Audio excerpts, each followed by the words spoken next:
સુરતના કિમ 4 રસ્તા ખાતે યુનિયન બેંકમાં થયેલી ચોરીને મામલે જિલ્લા એલસીબીએ 8 આરોપીની કરી ધરપકડ। બિહારથી 3, ગુજરાતથી 2, દિલ્હીથી 2 અને પંજાબથી 1 આરોપીને ઝડપી લેવાયો। જોકે હજુ ઘટનાનો મુખ્ય આરોપી એટલે કે માસ્ટર માઇન્ડ પોલીસ પકડતી બહાર છે। આ આરોપીઓએ બેંકના લોકર રૂમમાંથી 6 લોકર તોડી 1 કરોડથી વધુની ચોરીની ઘટનાને અંજામ આપ્યો હતો।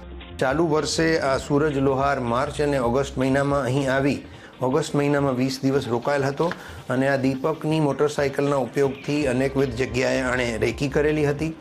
ગુનાને અંજામ આપવા માટે જે સાધન સામગ્રી ઇલેક્ટ્રિક ગ્રાઇન્ડર છે, બ્રેકર મશીન છે, લોખંડનો કોષ છે વગેરેનું અરેન્જમેન્ટ અને બોલેરો ગાડીની અરેન્જમેન્ટ પણ અહીં દીપકે સૂરજના કહેવાથી કરેલ હતી। સુરતના કિમ 4 રસ્તા ખાતે યુનિયન બેંકમાં થયેલી ચોરીને મામલે જિલ્લા એલસીબીએ 8 આરોપીની કરી ધરપકડ। બિહારથી 3, ગુજરાતથી 2, દિલ્હીથી 2 અને પંજાબથી 1 આરોપીને ઝડપી લેવાયો। જોકે હજુ ઘટનાનો મુખ્ય આરોપી એટલે કે માસ્ટર માઇન્ડ પોલીસ પકડતી બહાર છે। આ આરોપીઓએ બેંકના લોકર રૂમમાંથી 6 લોકર તોડી 1 કરોડથી વધુની ચોરીની ઘટનાને અંજામ આપ્યો હતો।